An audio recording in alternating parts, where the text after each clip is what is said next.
Next definition is a sequence x n, यानी कि हमारे पास जो एक सीक्वेंस है x n in a normed space X, normed space X के अंदर is said to be summable to the sum S, S sum को वो समेबल कब होगी, if the sequence S N of the partial sums of the series, यानी कि हमारे पास अगर कोई इस टाइप की सीरीज़ है तो इस सीरीज़ का जो पार्शियल सम होगा उस पार्शियल सम्स के हेल्प से जो सीक्वेंस बनी है अगर वो मेरी एस को कन्वर्ज कर जाती है तो मैं क्या कहूँगी कि मेरी जो एक्सन सीक्वेंस है वो क्या करेगी, समेबल कहलाएगी टू द सम एस के। दैट इज़ हम क्या बोल सकते हैं कि अगर हम ये दिखा दें norm of S N minus S अगर जीरो को कन्वर्ज करेगा कब, एन टेंड्स टू इन्फिनिटी, तो मेरे पास ये जो डेफिनेशन है वो होल्ड करेगी।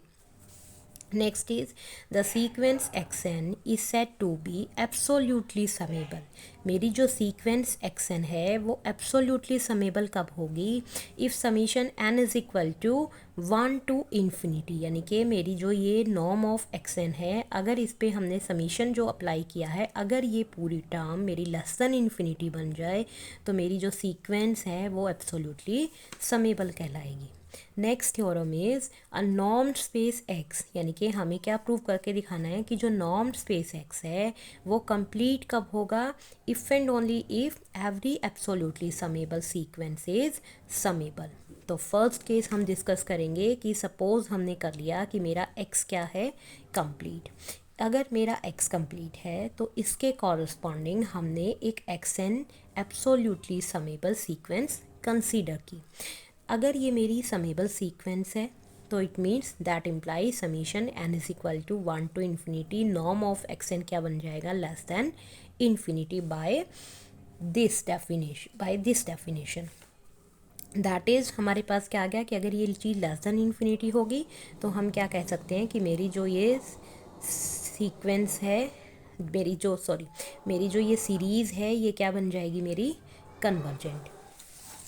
और अगर ये मेरी कन्वर्जेंट बन गई दस for each epsilon greater than zero, तो मैं क्या कह सकती हूँ कि अगर मैंने एप्साइलन ग्रेटर देन जीरो बोला देयर इज़ एन एन, कि भाई यहाँ पे एक कैपिटल एन नंबर एग्जिस्ट करेगा सच दैट मैं क्या कहूँगी कि summation N is equal to capital N to infinity norm of X N की वैल्यू क्या बन जाएगी, लेस देन एप्साइलन।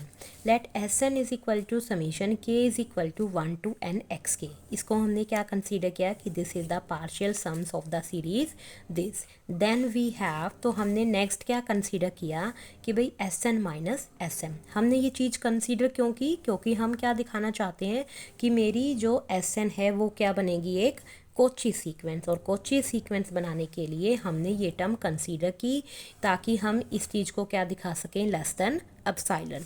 तो हमने जब ये कंसीडर किया S N minus S M का norm and this is equal to, अब हमें पता है एस एन क्या है हमारे पास, this is equal to summation K की वैल्यू 1 टू एन एक्स के। तो हमने यहाँ पे इसकी वैल्यू की पुटिंग करी, माइनस में समीशन, इसके अंदर हमने इस पर क्या अप्लाई किया, एम लिया, तो हमने यहाँ पे समीशन में एम को अप्लाई कर दिया। Now this is equal to, अब नेक्स्ट हमने क्या किया, हमने पहले इस समीशन को ओपन किया। अब ये जो हमारे पास समीशन है इस समीशन जो जब ये ओपन होगा तो ये कहाँ तक जाएगा, x1 से लेके बीच में इसमें क्या आएगा, xm भी आएगा, xm प्लस 1 टर्म्स भी आएंगी।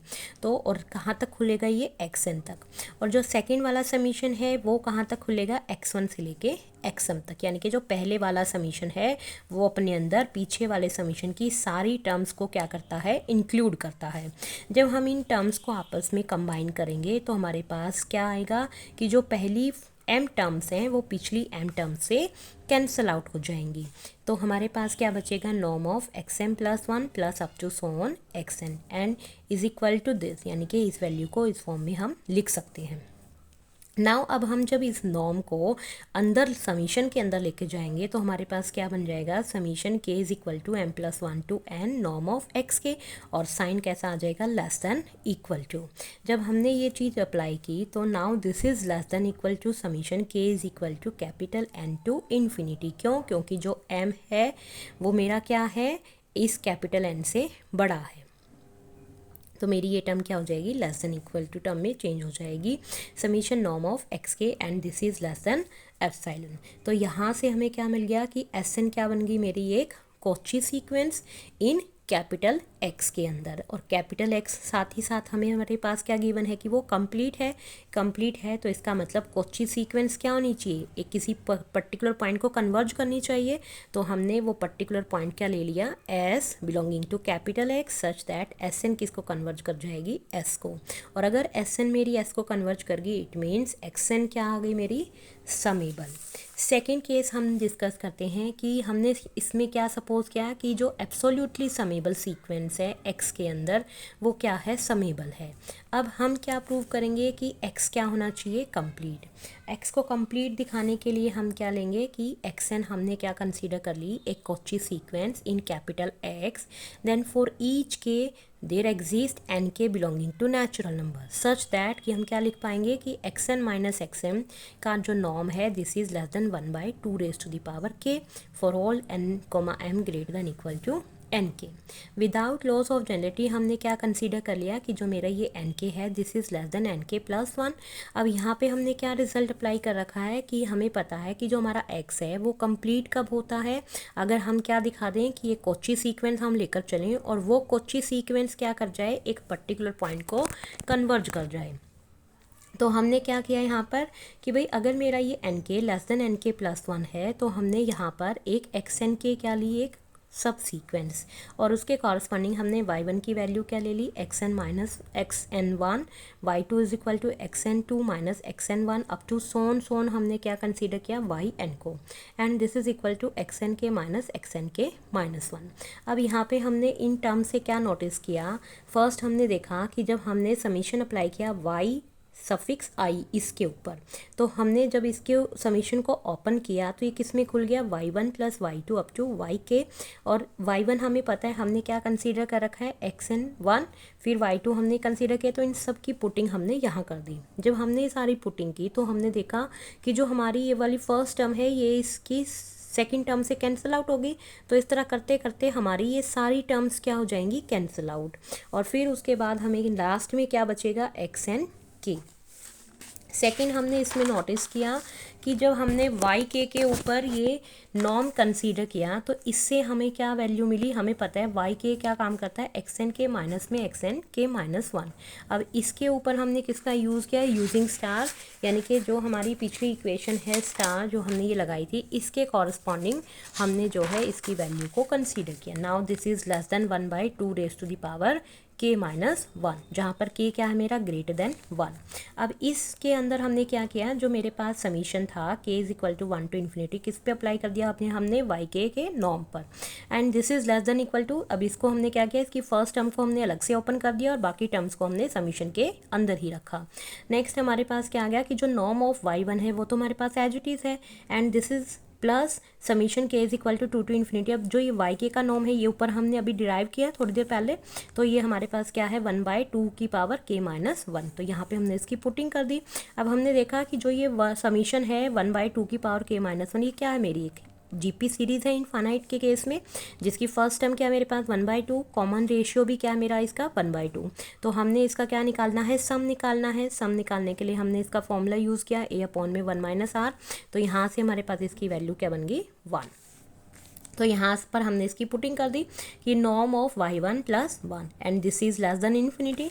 इसका मतलब मेरी जो ये y के सीक्वेंस है वो क्या बन गई, एब्सोल्युटली समेबल। और अगर ये एब्सोल्युटली समेबल है तो इसका मतलब वो समेबल होगी तो किसी एक पर्टिकुलर पॉइंट को कन्वर्ज करेगी। तो अब क्या कहता है कि जो xn है वो हम लेकर चले थे कि वो कैसी है, कॉची सीक्वेंस। अगर वो कॉची सीक्वेंस है तो इसके कॉरस्पॉन्डिंग हमने इसकी डेफिनेशन को फॉलो किया कि भाई एक एप्सिलॉन है greater than 0, there exist N belonging to natural number such that हम क्या लिखेंगे कि norm of xn minus xm and this is less than epsilon by 2। अब इस इक्वेशन को हमने क्या लगा दिया, नंबर 1 इक्वेशन। सिंस अब क्या कहता है कि जो xn के है this is equal to summation I की वैल्यू 1 to k y के, ये किसको कन्वर्ज करती है, हमारी x को, पीछे हमने बोला था। तो अगर ये किसी को कन्वर्ज करती है तो इसका मतलब इसके कॉरस्पॉन्डिंग एक हमारे पास नेचुरल नंबर होगा कैपिटल के, सच दैट हम क्या लिखेंगे कि नॉर्म ऑफ xn के minus x and this is less than epsilon by 2। इसको हमने नंबर 2 दे दिया। अब कहता है कि हमने यहाँ पे जो ये स्मॉल के है वो इस तरीके से चूज़ किया कि भाई जो स्मॉल के है उसकी वैल्यू क्या है, greater than equal to capital K, and small N के क्या है, greater than equal to N. n क्या है, नेचुरल नंबर से उठाया हमने, तो हमने क्या लिखा कि xn माइनस एक्स, जब इसके ऊपर हमने नॉर्म अप्लाई किया तो this is equal to xn minus, अब इसके अंदर हमने क्या किया, xn के जो टर्म है वो एक बार ऐड कर दी, एक बार सब्ट्रैक्ट कर दी, तो हमारे पास ये टर्म बन गई। फिर उसके बाद हमने नॉर्म को सेपरेट किया तो हमारे पास जब नॉर्म को हम प्लस में सेपरेट करते हैं तो हमारे पास वो लेस देन इक्वल टू पे ओपन हो जाता है। तो xn माइनस xn के का नॉर्म प्लस xn के माइनस x इसका नॉर्म, एंड दिस इज, ये फर्स्ट इक्वेशन से लेस देन एप्सिलॉन बाय 2, ये सेकंड इक्वेशन से एप्सिलॉन बाय 2, तो हमने इसकी पुटिंग कर दी। जब इन दोनों को ऐड करेंगे तो क्या मिल जाएगा, एप्सिलॉन। तो यहाँ से हमारे पास क्या बन जाएगा कि जो xn माइनस x इसका नॉर्म है वो क्या बन गया, लेस देन एप्सिलॉन। इसका मतलब मेरी जो xn जो टर्म है वो कन्वर्ज कर गई किसी एक पर्टिकुलर पॉइंट x को, तो इसका मतलब मेरा x क्या हो गया यहाँ पर, कंप्लीट। नेक्स्ट कहता है the class is LP. LP classes क्या होती है कि इसके अंदर f जो है एक मेजरेबल फंक्शन है, किसके ऊपर, इस ई सेट के ऊपर। Then for each zero less than p less than infinity, भाई जब हम इसके लिए बात कर रहे हैं इस पर्टिकुलर p पॉइंट के लिए, तो इस केस में क्या कहता है कि जो p इंटीग्रेबल फंक्शंस की अंदर जितने भी इस टाइप के जो क्लास है वो क्या करती है, वो एक पर्टिकुलर वैल्यू हमें प्रोवाइड करती है कि जो एलपी ऑफ ई है, इसको ऊपर ई के ऊपर हमने क्या डिफाइन किया है, इस एलपी को, भाई इस एलपी क्लास को हमने अप्लाई किया है। ये कहता है कि जब हम इस पर क्लास अप्लाई करते हैं तो वो वैल्यू हमें क्या प्रोवाइड करता है, एफ टाइप की। और f क्या है, f क्या कहता है कि भाई जब f के मॉड की पावर p हम कंसीडर करते हैं और उस पर इंटीग्रल अप्लाई करते हैं तो वो वैल्यू क्या होती है, less than infinity. Next definition कहता है a linear function f on a normed space x, कि मेरे पास क्या है, एक लीनियर फंक्शन है f इस किसके अंदर, एक नॉर्म स्पेस x के अंदर। This is said to be bounded, हम उसको बाउंडेड कब कहेंगे, अगर हमारे पास कोई एक कांस्टेंट k ऐसा है सच दैट कि हम क्या बोलें कि f ऑफ x का जो मॉड है this is less than equal to क्या हो जाए, capital K into norm of x। तो इस केस में हम क्या कहते हैं कि भाई हमारा फंक्शन क्या बन गया, bounded. The smallest constant k, जो ये स्मॉलेस्ट कॉन्स्टेंट k है, for which star dash holds is called the norm of f, वो f के लिए क्या काम करेगा, नॉर्म का, और उसको हम इस तरह से राइट डाउन कर सकते हैं। तो therefore norm of f की वैल्यू क्या बन गई, supremum of f of x का मॉड अपॉन में नॉर्म ऑफ x, जहाँ पे x क्या है, x की वैल्यू नॉट इक्वल टू 0 होनी चाहिए, और साथ ही साथ हमारे पास जो x है वो हमारा कैपिटल X से बिलोंग करना चाहिए। और इक्विवेलेंटली हम इसको क्या बोल सकते हैं कि नॉर्म ऑफ f जो है this is equal to supremum f of x, इसका मॉड सच दैट x क्या है, कैपिटल X से बिलोंग करेगा, और जो नॉर्म ऑफ x है उस केस में वो क्या रहेगी, उसकी value 1। Also we note that, भाई इस वैल्यू को हम इस तरीके से भी राइट डाउन कर सकते हैं। नेक्स्ट डेफिनेशन बोलता है कि f क्या है, एक रियल वैल्यूड और मेजरेबल फंक्शन है ऑन अ सेट ई पर with measure of E less than क्या है, ग्रेटर देन 0। तो मेरे पास जो ये रियल नंबर m है इसको हम असेंशियल बाउंड कब बोलेंगे, इस फंक्शन f के लिए, अगर वो इस कंडीशन को फुलफिल कर लेता है तो, कि भाई f ऑफ x का जो मॉड है this is less than equal to m almost everywhere on E. Next definition क्या बोलता है कि जो फंक्शन f है is said to be essentially bounded, उसको असेंशियली बाउंडेड कब कहेंगे, अगर उसके पास एक असेंशियल बाउंड है तो हम उसको असेंशियली बाउंडेड कहेंगे।